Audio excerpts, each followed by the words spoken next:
नमस्कार दोस्तों, स्वागत है आपका इंस्पिरेशन आईएएस के ऑनलाइन प्लेटफॉर्म पर। आज है 5 जुलाई 2023 and we are going to discuss important news articles of Hindu, Indian Express and PIB. आज का हमारा पहला न्यूज है भसीनी पोर्टल से रिलेटेड। ये एक तरह का एआई बेस्ड लैंग्वेज प्लेटफॉर्म है इंडिया का अपना, और रिसेंटली जो एससीओ जो समिट हुआ था उसमें पीएम मोदी ने इसको पिच किया है कि लोग जो हमारे जो एससीओ के ऑर्गेनाइजेशन है और मेंबर कंट्रीज है वो इस एआई प्लेटफॉर्म का यूज करके अपने अंदर अपने बीच में लैंग्वेज बैरियर को हम लोग तोड़ सकते हैं। ये एक बहुत बड़ी इनिशिएटिव्स है। अगर हमारा ये होता है तो हमारे जो बाकी जो कंट्रीज हैं, जो एससीओ के बाकी कंट्रीज हैं, उनके बीच में एक आम कॉमन लैंग्वेजेस में, जो लोकल लैंग्वेजेस में कम्युनिकेशन हो सकता है। And the prime minister recently pitched for sharing India's AI based language platform Bhashini with SCO member countries to remove language barriers within the international groupings। ठीक है। एंड अगर भसीनी platform के बारे में बोला जाए तो it is India's artificial intelligence led language translation platform and it seeks to enable easy access to the internet and digital services in Indian languages. मतलब आप इंटरनेट और डिजिटल सर्विसेज इंडियन लैंग्वेजेस में यूज कर सकते हैं, including voice based access and help the creation of content in Indian languages. तो आप समझिए कि इसमें इंडियन लैंग्वेजेस, चाहे जो भी लैंग्वेजेस हो, हमारे इंडियन लैंग्वेजेस जितने भी लैंग्वेजेस हैं उसमें आप इंटरनेट को एक्सेस कर सकते हो। एंड इवन आप इंटरनेट में जो डिजिटल सर्विसेज है उसको हम एक्सेस कर सकते हैं इंडियन लैंग्वेजेस में, so that we can even create more content in Indian languages for the internet. Its aim is to make artificial intelligence and natural language processing resource available in the public domain to be used by Indian MSME, startups and individual innovators। तो यहाँ पर हमारे Indian languages मतलब natural language processing जो resources है वो available होगा public domain में, so that this languages can be used by our innovators. Innovators हो गए, चाहे स्टार्टअप हो गए या इंडियन एमएसएमई कंपनियां हो गई। This will help developer to offer all India easy access to the internet and digital services in their native languages। तो नेटिव लैंग्वेजेस में ये चीजें प्रोवाइड कराई जा सकती है डिफरेंट डिफरेंट हमारे स्टेट्स और डिफरेंट डिफरेंट लोकल रीजन्स में। This platform also has a separate Bhasadan sections which allows individuals to contribute to multiple crowdsourcing initiative and it is also accessible via respective Android and iOS app. ये भाषादान section भी है जहां पर अलग अलग लोग इसमें कंट्रीब्यूट कर सकते हैं अपने वर्क, अपने एक्सेसिबिलिटीज को। नेक्स्ट, वर्किंग काम कैसे करेगा? देखिए ये जो प्रोजेक्ट है, this project is available on this website, that is www.bhasini.gov.in/english and it is aimed to build and develop an ecosystem where various stakeholders like institutions, industry players, research groups, academia and individuals can unite to maintain an ever evolving repository of data, training and benchmark data sets, open model tools and technologies। And the contributions can be done in 4 ways।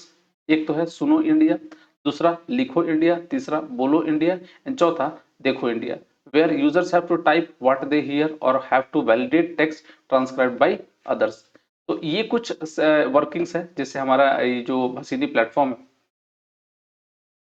Hope आपको समझ में आएगा। आई am sure आप लोग इस platform को access कीजिए और आपको बहुत इंटरेस्टिंग होगा, मतलब आपको बहुत अच्छा लगेगा। ये प्लेटफॉर्म काफी यूनिक है, तो please go and try this platform and if you want you can मतलब आप कंट्रीब्यूट भी कर सकते हो उसमें भाषादान सेक्शंस में।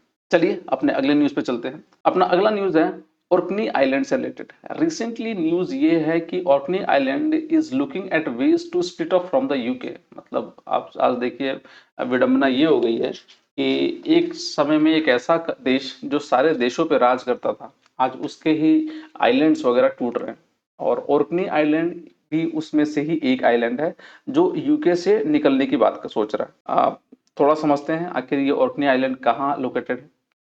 ये आपको दिख रहा होगा, ये बेसिकली ये स्कॉटलैंड है और स्कॉटलैंड के थोड़ा ऊपर देखिए ये वाला रीजन अगर आपको दिखाई दे रहा होगा तो यहाँ पर ऑर्कनी आइलैंड है। ये लगभग 70 आइलैंड्स का एक ग्रुप है। इसको आर्चिपेलागो बोलते हैं and it consist of 70 islands. Archipelago basically it's a group of islands. Group of island जो होते हैं अगल बगल में, इनके ग्रुप्स को ही हम लोग बोलते हैं archipelago. End of which only 20 और 70 में से सिर्फ 20 जो आइलैंड्स है वही सिर्फ इनहेबिटेड, मतलब उसी में आबादी है। And it is basically located 10 miles off the north coast of Scotland. मतलब स्कॉटलैंड के नॉर्दर्न कोस्ट में लगभग 10 किलोमीटर 10 माइल के डिस्टेंस के बाद वो अवेलेबल है या लोकेटेड है। ये आइलैंड बहुत मायने में यूनिक है। कैसे? This island has been inhabited since prehistoric times and homes to numerous archaeological sites. ये prehistoric time से ही ये island क्या है, inhabited है, मतलब वहां पर लोग रहते थे। और न्यूमरस बहुत सारे आर्कियोलॉजिकल साइट्स भी वहां पर अवेलेबल है, इंक्लूडिंग नियोलिथिक स्टोन सर्कल्स हो गए या चेम्बर टॉम्स हो गए, सच एज मेशोवा। ये आपको ये जो दिख रहा है ना, ये मेशोवा है। Or the four monuments that make up the heart of Neolithic Orkney are unquestionably among the most important Neolithic site in the Western Europe. तो Neolithic site Western Europe में ये सबसे यूनिक जगह है। Next, these are the ring of Brodgar, stones of Stennes and Meshova and Sakarabari. ये थोड़ा याद कर लीजिएगा आप लोग। These are the four Neolithic sites among the Orkney Islands. And it is the heart of Neolithic Orkney is designated as UNESCO World Heritage Site। ठीक है, तो ये वर्ल्ड हेरिटेज साइट भी है। तो this is regarding the Orkney. अपने अगले news पे चलते हैं। हमारा अगला न्यूज है, रिसेंटली जेम्स वेब जो टेलीस्कोप है उसे एक CH3 मॉलिक्यूल मिला है। ये बहुत बड़ी बात है, मतलब हमारे जो पूरी ह्यूमैनिटी की सबसे बड़ी खोज, मतलब आप कह सकते हैं सबसे बड़ी खोज है। क्यों? क्योंकि आज तक हम लोग पूरे स्पेस में यही खोज रहे हैं कि हमारे अलावा और कोई है कि नहीं, या लाइफ के और कोई एविडेंस है कि नहीं। एंड जेम्स वेब टेलीस्कोप ने जो CH3 मॉलिक्यूल खोजा है, ये शो करता है कि this is a biomolecules and it is going to, इसी मॉलिक्यूल से पूरा एक कॉम्प्लेक्स स्ट्रक्चर बनता है, जैसे प्रोटीन हो गए या कार्बोहाइड्रेट्स वगैरह हो गए। तो अगर ये है तो इट्स मतलब it shows, it gives evidence that there can be life on somewhere. तो एक तो सॉल्यूशंस निकल रहा धीरे धीरे, इसके ऊपर में और भी रिसर्च होगा, देखिए और क्या निकल के आता। दूसरा, the scientists found the fingerprint of CH3 molecules in lights coming from swirling dust and gas around a young star। एक नया स्टार है, वहां से निकल के आ रहा। And the disc is in the Orion nebula. Orion nebula I am sure आपको मालूम होगा। And it is basically 1350 light year from earth. लगभग 1350 लाइट ईयर दूर है ये आपका हमारे धरती से। CH3 मॉलिक्यूल्स के बारे में बोला जाए, it is also known as methyl cations and CH3 is very simple organic molecule, just one carbon atom and 3 hydrogen atom, मतलब सिर्फ एक कार्बन और 3 हाइड्रोजन एटम्स होते हैं। तो this is the CH3 molecules and it react with other molecules to form more complex ones. Its presence in space tell us that basic building blocks for life are out there, and it is an initiator of a lot of very interesting more complex reactions. So this is regarding the CH3 molecule and James Webb telescope. Next, significance क्या है इस discovery का?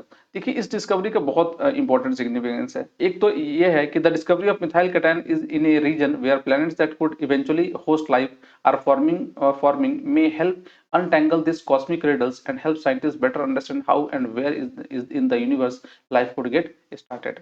कि life कहाँ से चालू हुआ था, ये हम लोग मालूम कर सकते हैं। एंड अगर जेम्स वेब टेलीस्कोप के बारे में बोला जाए तो this telescope was build by NASA and European space agency along with Canadian Space Agency and it was launched in December 2021 and it is presently at a point in space known as the Sun Earth Lagrangian 2 point L2 में है ये, approximately 1.5 million kilometers beyond Earth's orbit। Lagrangian point 2 is one of the 5 point in the orbital plane of the Sun Earth system। आपको मालूम होगा Lagrange point ये Earth, it is something like this। तो इस तरह का लैग्रेंज पॉइंट है and it is the largest most powerful infrared space telescope ever built. Objective यह है, it will examine every phase of cosmic history from the big bang to the formation of galaxy stars and planet to the evolution of our solar system. तो ये बहुत ही powerful telescope है और in it is going to explore various things, even हमारे धरती के या सोलर सिस्टम के फॉर्मेशन कैसे हुई थी और बाकी सारी चीजें। तो अभी जेम्स वेब टेलीस्कोप से बहुत सारे एक्सपेक्टेशंस हैं एंड ये खरा भी उतर रहा। आज जो रिसर्च, जो जेम्स वेब टेलीस्कोप हमें ऐसी चीजें दिखा रहा है जो पहले हम नहीं देख पा रहे थे। तो that is regarding the James Webb telescope. That's all for today in daily news analysis and please do subscribe to our YouTube channel and Facebook page। And one more thing, if you want the PDF format of this lecture, you can download from our Telegram channel। वहां पर ये सारे PDF, सारे lectures के PDF format वहां पर available है। So you can join our Telegram channel at Inspiration IS। So that's all for today। Please do take care of yourself।